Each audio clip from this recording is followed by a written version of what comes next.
ధరణి news జనం కోసం నిజం కోసం సామాన్య గొంతుక. मेरे प्यारे देशवासियों, नमस्कार। कोरोना की दूसरी वेव और दूसरी वेव से हम भारतवासियों की लड़ाई जारी है।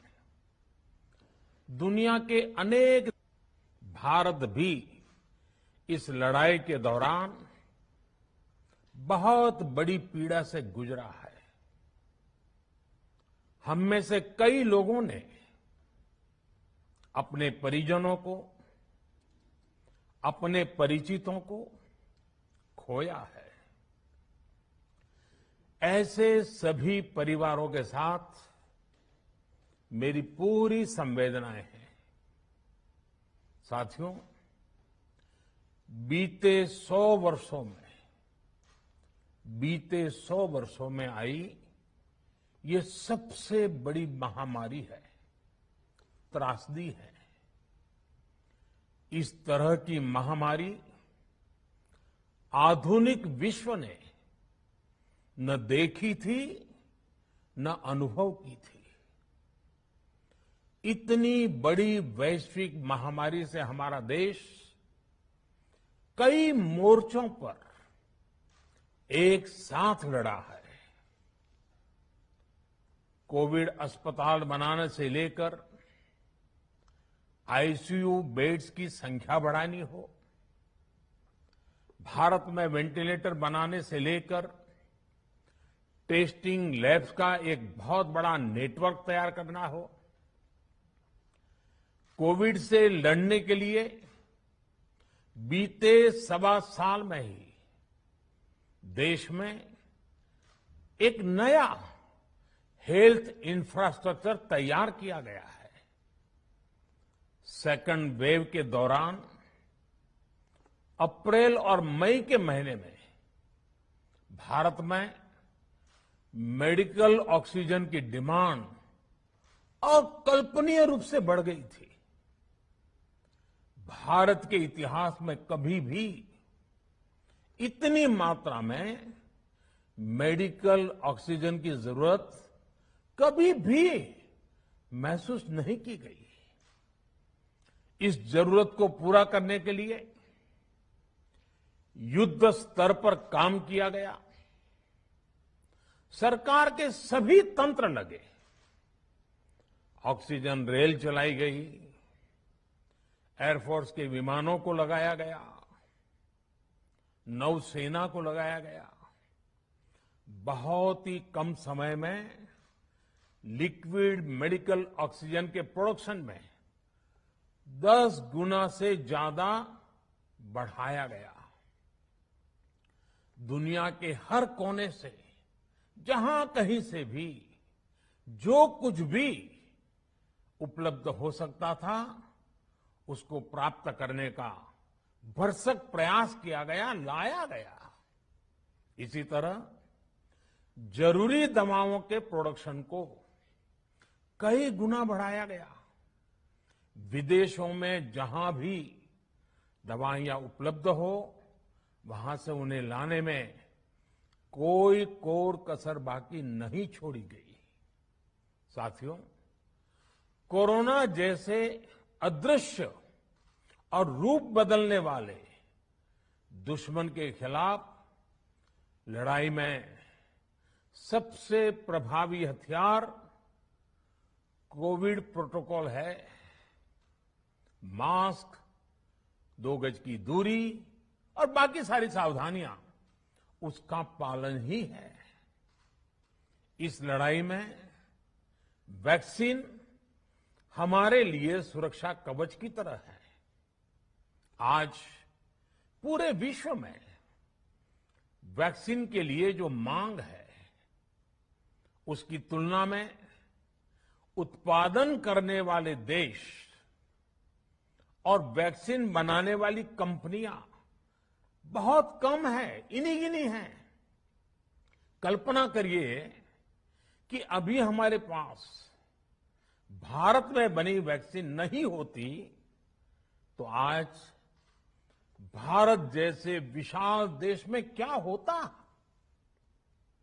आप पिछले 50-60 साल का इतिहास देखेंगे तो पता चलेगा कि भारत को विदेशों से वैक्सीन प्राप्त करने में दशकों लग जाते थे। विदेशों में वैक्सीन का काम पूरा हो जाता था, तब भी हमारे देश में वैक्सीनेशन का काम शुरू भी नहीं हो पाता था। पोलियो की वैक्सीन हो, स्मॉल पॉक्स, जहां गांव में हम उसको चेचक कहते हैं, चेचक की वैक्सीन हो, हेपेटाइटिस बी की वैक्सीन हो, इनके लिए देशवासियों ने दशकों तक इंतजार किया था। जब 2014 में देशवासियों ने हमें सेवा का अवसर दिया, तो भारत में वैक्सीनेशन का कवरेज 2014 में भारत में वैक्सीनेशन का कवरेज सिर्फ 60% के आसपास था, 60% के आसपास था। और हमारी दृष्टि में ये बहुत चिंता की बात थी। जिस रफ्तार से भारत का टीकाकरण कार्यक्रम चल रहा था, उस रफ्तार से देश को 100% टीकाकरण कवरेज का लक्ष्य हासिल करने में करीब करीब 40 साल लग जाते हैं। हमने इस समस्या के समाधान के लिए मिशन इंद्रधनुष को लॉन्च किया।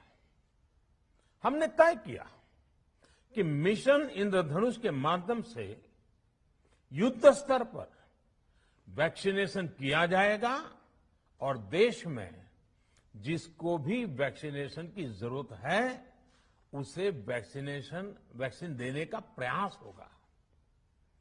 हमने मिशन मोड में काम किया और सिर्फ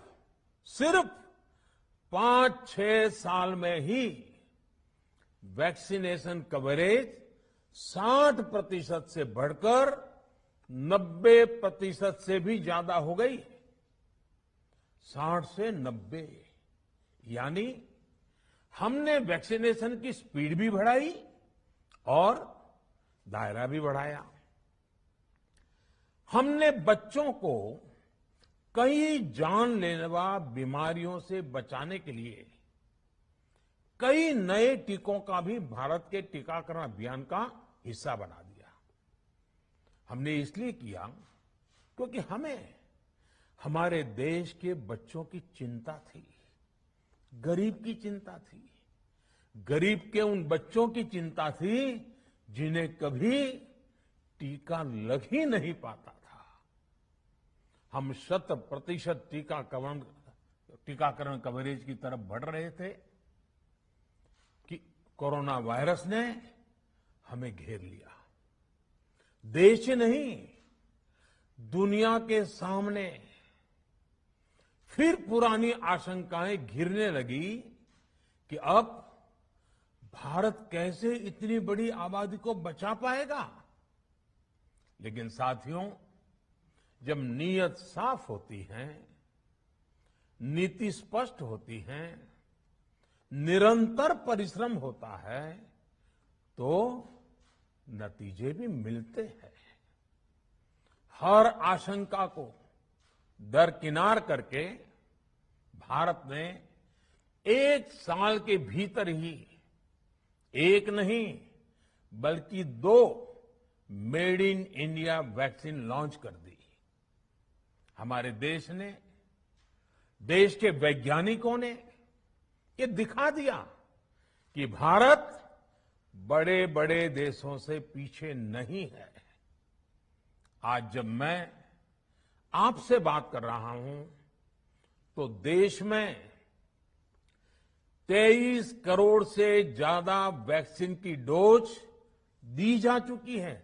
23 करोड़। साथियों, हमारे यहां कहा जाता है, विश्वासेन सिद्धिः, विश्वासेन सिद्धिः, अर्थात हमारे प्रयासों में हमें सफलता तब मिलती है जब हमें स्वयं पर विश्वास होता है। हमें पूरा विश्वास था कि हमारे वैज्ञानिक बहुत ही कम समय में वैक्सीन बनाने में सफलता हासिल कर लेंगे। इसी विश्वास के चलते जब हमारे वैज्ञानिक अपना रिसर्च वर्क कर ही रहे थे, तभी हमने लॉजिस्टिक्स और दूसरी तैयारियां शुरू कर दी थी। आप सब भली भांति जानते हैं कि पिछले साल यानी 1 साल पहले, पिछले साल अप्रैल में जब कोरोना के कुछ ही हजार केस थे, उसी समय वैक्सीन टास्क फोर्स का गठन कर दिया गया था। भारत के लिए वैक्सीन बनाने वाली कंपनियों को सरकार ने हर तरह से सपोर्ट किया। वैक्सीन निर्माताओं को क्लिनिकल ट्रायल में मदद की गई। रिसर्च और डेवलपमेंट के लिए जरूरी फंड दिया गया। हर स्तर पर सरकार उनके साथ कंधे से कंधा मिलाकर चली। आत्मनिर्भर भारत पैकेज के तहत मिशन कोविड सुरक्षा के माध्यम से भी उन्हें हजारों करोड़ रुपए उपलब्ध कराए गए। पिछले काफी समय से देश लगातार जो प्रयास और परिश्रम कर रहा है, उससे आने वाले दिनों में वैक्सीन की सप्लाई और भी ज्यादा बढ़ने वाली है। आज देश में 7 कंपनियां विभिन्न प्रकार की वैक्सीन का प्रोडक्शन कर रही है। 3 और वैक्सीन का ट्रायल भी एडवांस स्टेज पर चल रहा है। वैक्सीन की उपलब्धता बढ़ाने के लिए दूसरे देशों की कंपनियों से भी वैक्सीन खरीदने की प्रक्रिया को तेज किया गया है। इधर हाल के दिनों में कुछ एक्सपर्ट्स द्वारा हमारे बच्चों को लेकर भी चिंता जताई गई है। इस दिशा में भी 2 वैक्सीन का ट्रायल तेजी से चल रहा है। इसके अलावा अभी देश में एक नेजल वैक्सीन पर भी रिसर्च जारी है। इसे सिरिंज से न देकर नाक में स्प्रे किया जाएगा। देश को अगर निकट भविष्य में इस वैक्सीन पर सफलता मिलती है, तो इससे भारत के वैक्सीन अभियान में और ज्यादा तेजी आएगी। साथियों, इतने कम समय में वैक्सीन बनाना अपने आप में पूरी मानवता के लिए बहुत बड़ी उपलब्धि है, लेकिन इसकी अपनी सीमाएं भी हैं। वैक्सीन बनने के बाद भी दुनिया के बहुत कम देशों में वैक्सीनेशन प्रारंभ हुआ और ज्यादातर समृद्ध देशों में ही शुरू हुआ। WHO ने वैक्सीनेशन को लेकर गाइडलाइंस दी। वैज्ञानिकों ने वैक्सीनेशन की रूपरेखा रखी और भारत ने भी जो अन्य देशों की बेस्ट प्रैक्टिसेस थी, विश्व स्वास्थ्य संगठन WHO के मानक थे, उसी आधार पर चरणबद्ध तरीके से वैक्सीनेशन करना तय किया। केंद्र सरकार ने मुख्यमंत्रियों के साथ हुई अनेकों बैठकों से जो सुझाव मिले, संसद के विभिन्न दलों के साथियों द्वारा जो सुझाव मिले, उसका भी पूरा ध्यान रखा।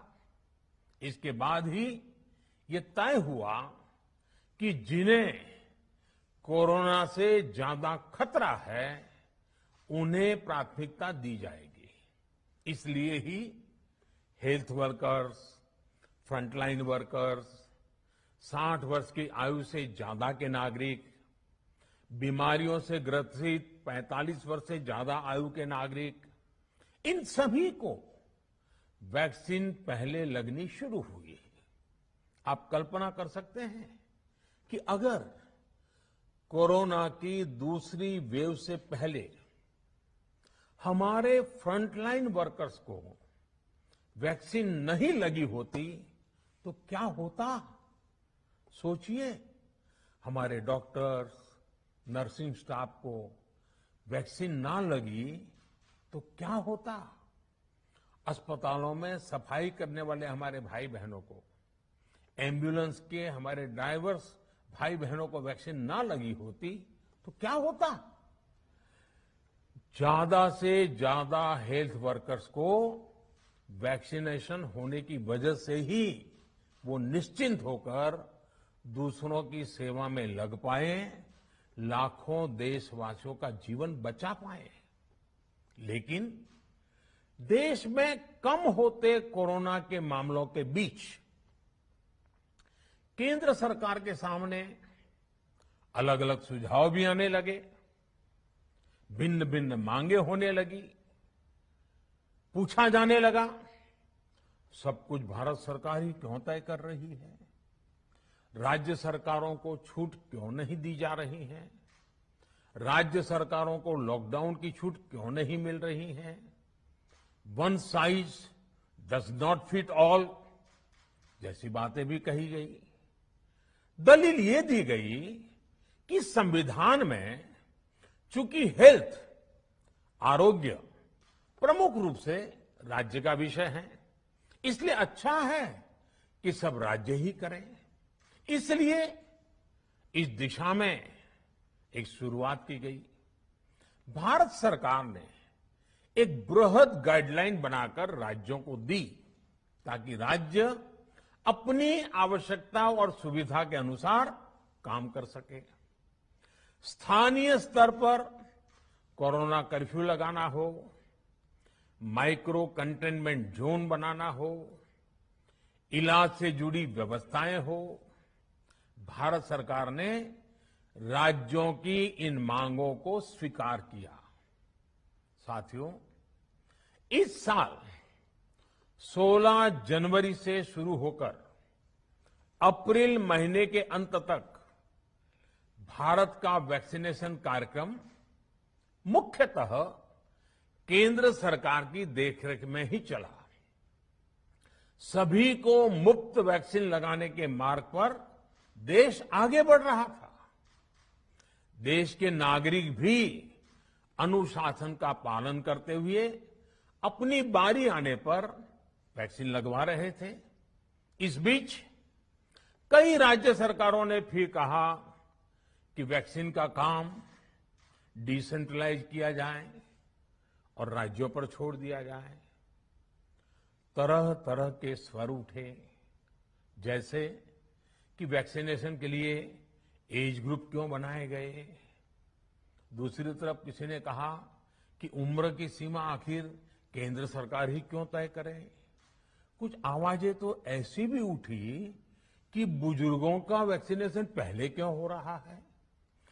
भांति भांति के दबाव भी बनाए गए। देश के मीडिया के एक वर्ग ने इसे कैंपेन के रूप में भी चलाया। साथियों, काफी चिंतन मनन के बाद इस बात पर सहमति बनी कि राज्य सरकारें अपनी तरफ से भी प्रयास करना चाहती हैं, तो भारत सरकार को क्यों इतराज हो और भारत सरकार इतराज क्यों करे। राज्यों की इस मांग को देखते हुए, उनके आग्रह को ध्यान में रखते हुए 16 जनवरी से जो व्यवस्था चली आ रही थी, उसमें प्रयोग के तौर पर एक बदलाव किया गया। हमने सोचा कि राज्य ये मांग कर रहे हैं, उनका उत्साह है, तो चलो भाई 25% का काम उन्हीं को सुपुर्द कर दिया जाए, उन्हीं को दे दिया जाए। स्वाभाविक है 1 मई से राज्यों को 25% काम उनके हवाले कर दिया गया। उसे पूरा करने के लिए उन्होंने अपने अपने तरीके से प्रयास भी किए। इतने बड़े काम में किस तरह की कठिनाइयां आती हैं, ये भी उनके ध्यान में आने लगा। उनको पता चला पूरी दुनिया में वैक्सीन की क्या स्थिति है, इसकी सच्चाई से भी राज्य परिचित हुए। और हमने देखा, एक तरफ मई में सेकेंड वेव, दूसरी तरफ वैक्सीन के लिए लोगों का बढ़ता रुझान, और तीसरी तरफ राज्य सरकारों की कठिनाइयां।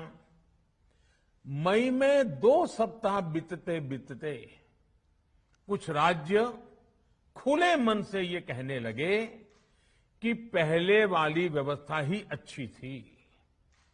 धीरे धीरे इसमें कई राज्य सरकारें जुड़ती चली गई। वैक्सीन का काम राज्यों पर छोड़ा जाए।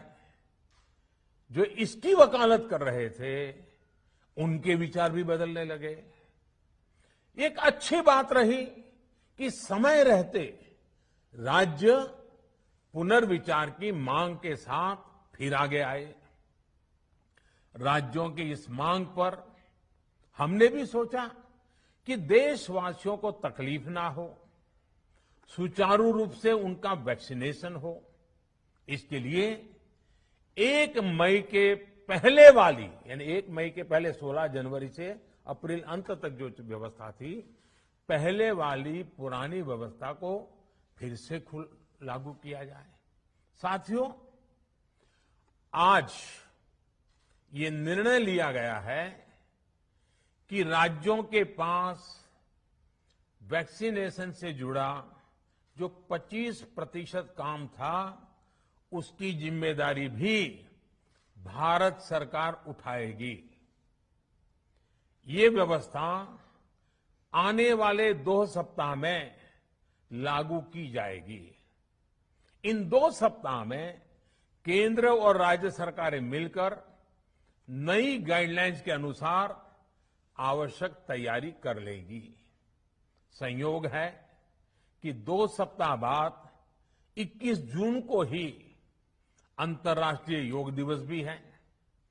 21 जून सोमवार से देश के हर राज्य में 18 वर्ष से ऊपर की उम्र के सभी नागरिकों के लिए भारत सरकार राज्यों को मुफ्त वैक्सीन मुहैया कराएगी। वैक्सीन निर्माताओं से कुल वैक्सीन उत्पादन का 75% हिस्सा भारत सरकार खुद ही खरीदकर राज्य सरकारों को मुफ्त देगी।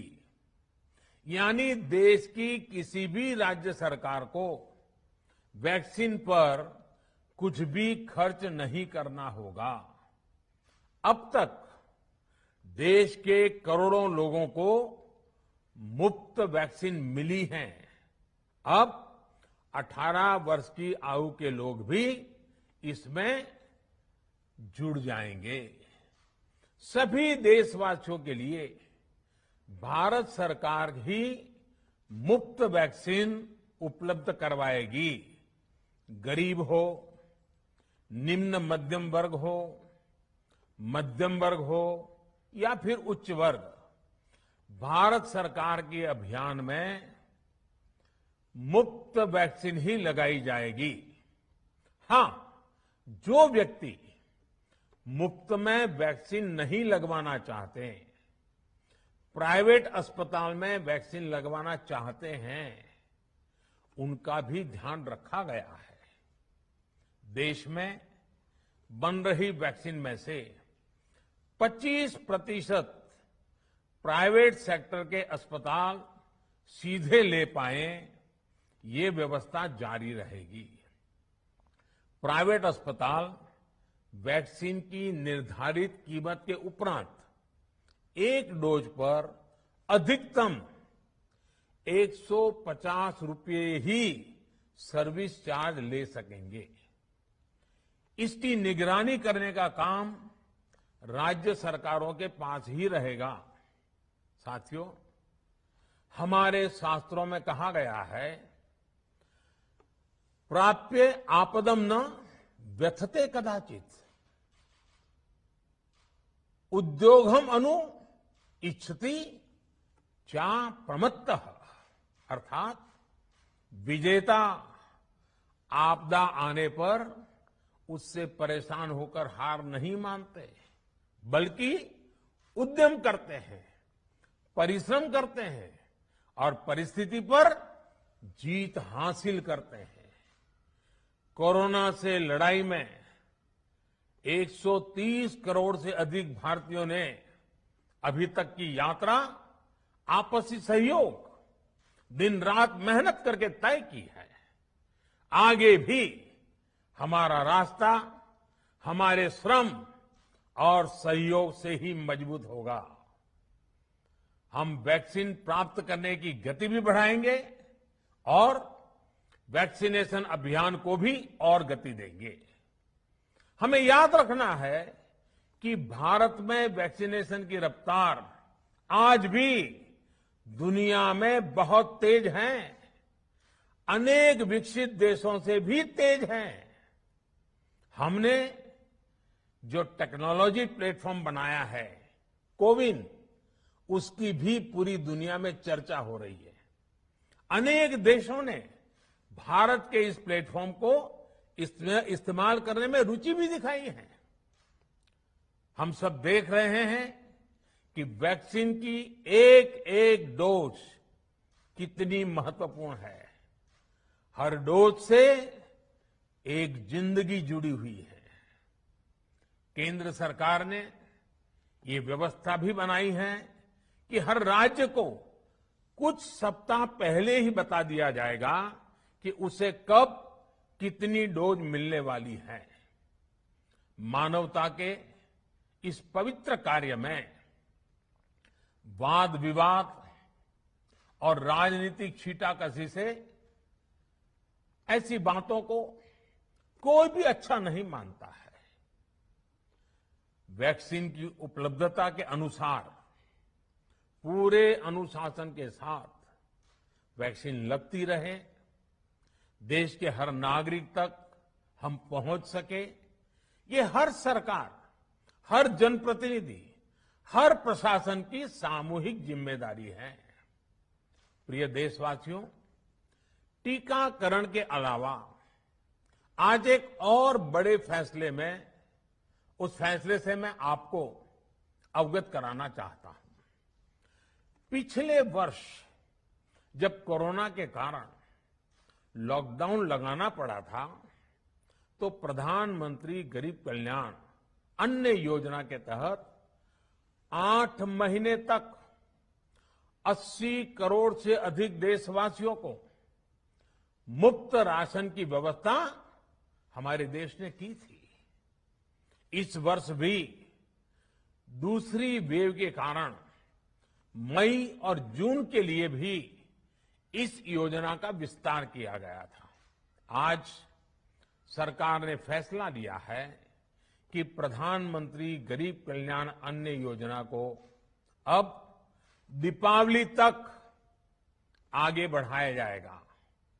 महामारी के इस समय में सरकार गरीब की हर जरूरत के साथ उसका साथी बनकर खड़ी है।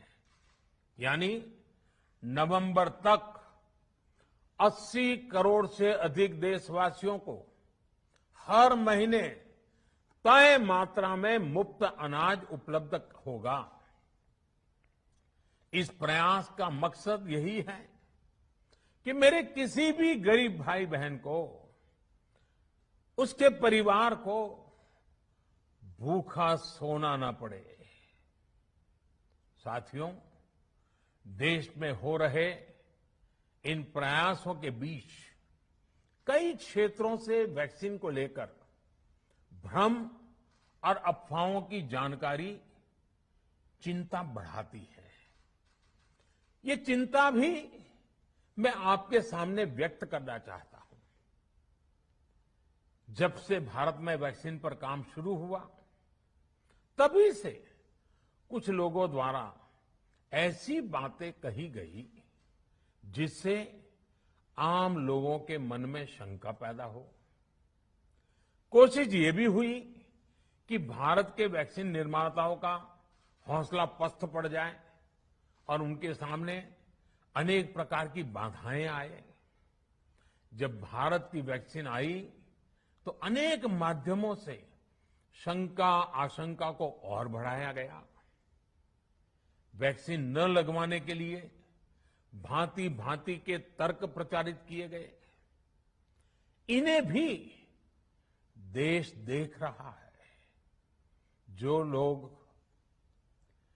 वैक्सीन को लेकर आशंका पैदा कर रहे हैं, अफवाहें फैला रहे हैं, वो भोले भाले भाई बहनों के जीवन के साथ बहुत बड़ा खिलवाड़ कर रहे हैं।